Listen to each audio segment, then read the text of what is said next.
গর্ভধারণ করার পর থেকেই প্রথম মাস থেকেই অনেক মায়েরাই আছেন ভূমির জন্য কোনো কিছুই খেতে পারেন না, যেটা পরবর্তীতে হিমোগ্লোবিন পয়েন্টে সমস্যা দেখায় এবং পরবর্তীতে নর্মালে সন্তান নিতে গেলে রক্ত নেই বলে ডাক্তাররা বলে দেয়। মনে রাখতে হবে, কিছু কিছু জিনিস যদি আপনি ফলো করেন তাহলে যদিও আপনি কম খাবার গ্রহণ করেন সেই হিসেবে কিন্তু পুষ্টিটা সমৃদ্ধ বেশি পাবেন, সেই ক্ষেত্রে আপনার হিমোগ্লোবিন পয়েন্টও কিন্তু ঠিক থাকবে। আজকের এই ভিডিওতে আলোচনা করব হিমোগ্লোবিন পয়েন্ট বাড়ানোর কিছু গুরুত্বপূর্ণ বিষয় নিয়ে। আশা করছি ভিডিওটি মনোযোগ সহকারে দেখবেন।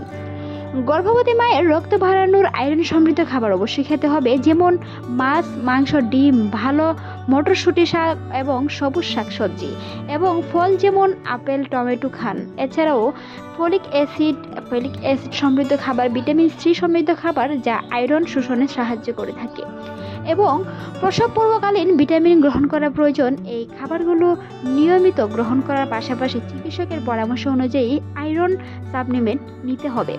মনে রাখতে হবে, আয়রন সমৃদ্ধ খাবার গর্ভবতীর জন্য খুবই গুরুত্বপূর্ণ। আয়রন সমৃদ্ধ খাবারের পাশাপাশি অবশ্যই কিছু মাংসের মধ্যে আয়রন প্রচুর পরিমাণ থাকে, তারই মধ্যে একটি মাংস হচ্ছে লাল মাংস। সেই সাথে সাথে মুরগি ও মাছও রয়েছে। লাল মাংসে মুরগির মাংস এবং বিশেষ করে তৈলাক্ত মাছ, এই মাছগুলোর মধ্যে সামুদ্রিক মাছ যেমন মেসন ও ক্যারোলহিম আয়রন সমৃদ্ধ, যা শরীরে সহজে শোষণ করতে পারে, এমনকি হিমোগ্লোবিন পয়েন্ট বাড়াতেও অনেকটা সহায়তা করে থাকে। অবস্থায় মাংসের পাশাপাশি ডিম ও সিম খেতে পারেন। ডিম এবং বিভিন্ন ধরনের সিম ও মটরশুঁটি আয়রন এবং প্রোটিনের ভালো উৎস হয়ে থাকে। গর্ভাবস্থায় প্রচুর পরিমাণে পুষ্টি পাওয়ার জন্য বাদাম খেতে পারেন। ভালো বাদাম, মটর বাদাম কিংবা আখরোট বা কুমড়োর বীজ আয়রন এবং ফোলিয়েটের ভালো উৎস হয়ে থাকে। সেই সাথে সাথে বিভিন্ন ধরনের বাদাম খাওয়ার চেষ্টা করতে হবে। ভিটামিন ও ফলিক অ্যাসিড, এছাড়াও ভিটামিন সমৃদ্ধ খাবার খেতে হবে, যেমন টমেটো, লেচু, ফুল, কামরাঙ্গা। কিছু ফুলের মধ্যে আয়রন সমৃদ্ধ একটি ফল ও একটি আয়রন সমৃদ্ধ ফল যদি খেতে পারেন, হিমোগ্লোবিন পয়েন্ট দ্রুত বাড়বে। তারই মধ্যে একটি হচ্ছে করমচা এবং আপেলের মতো ফলগুলোতে প্রচুর পরিমাণে ভিটামিন সি থাকে, যা আয়রন ও শোষণের অনেক সহায়তা করে। ফলিক অ্যাসিড খেতে হবে। ফলিক অ্যাসিড সমৃদ্ধ খাবার যেমন সবুজ শাকসবজি ভালো ফলিক অ্যাসিড এবং অ্যাসিডযুক্ত খাবার রক্ত তৈরির অনেক প্রয়োজনীয়তা সাহায্য করে থাকে। সেই অবস্থাতে অবশ্যই প্রচুর পরিমাণে দুধ পান করতে হবে। সবুজ শাকসবজির পাশাপাশি অবশ্যই কচু শাক খাওয়ার চেষ্টা করবেন।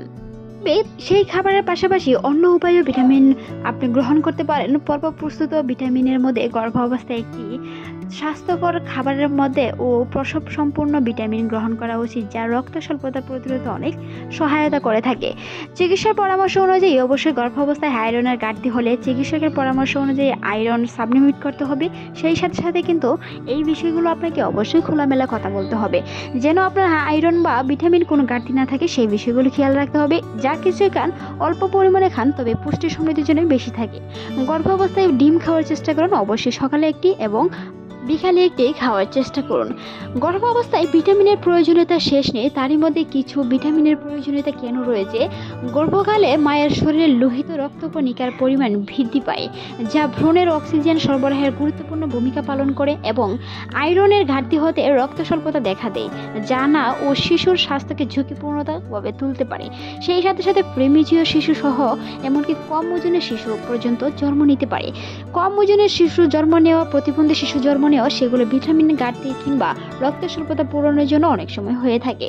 তাই গর্ভ অবস্থায় রক্ত স্বল্পতা পূরণের জন্য অবশ্যই গর্ভবতী মহিলাদের পুষ্টি সমৃদ্ধ খাবার প্রচুর পরিমাণে পানি পান করতে হবে।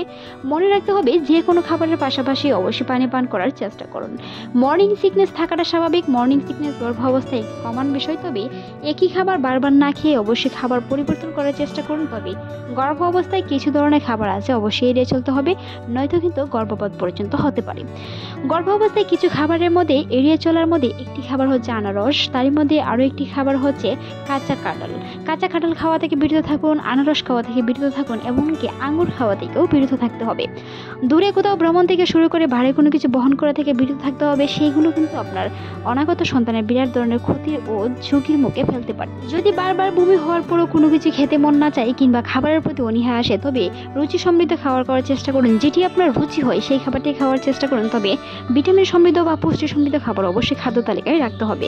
একই খাবার বারবার না খেয়ে এই খাবারটি অল্প অল্প করে ভাগ করে খাওয়ার চেষ্টা করুন। একই খাবার 2 থেকে 3 বার খাওয়ার চেষ্টা করুন। অল্প অল্প খাওয়ার কারণে কিন্তু অনেক সময় মর্নিং সিকনেস হয় না। প্রচুর পরিমাণে একসঙ্গে না খেয়ে অবশ্যই খাবারটি ভাগ করে খাওয়ার চেষ্টা করুন, যেটি আপনার মর্নিং সিকনেস কমাতে অনেকটা সহায়তা করবে। আজকের এই ভিডিওটি এই পর্যন্তই। ভালো লাগলে সাবস্ক্রাইব করবেন, সেই সাথে আপনার মূল্যবান মতামত জানাতে ভুলবেন না। আমাদের চ্যানেলে এরকম অসংখ্য ভিডিও রয়েছে, চাইলে ভিজিট করে আসতে পারেন। সেই সাথে ভিডিওটি এতক্ষণ দেখার জন্য আপনাকে অসংখ্য ধন্যবাদ।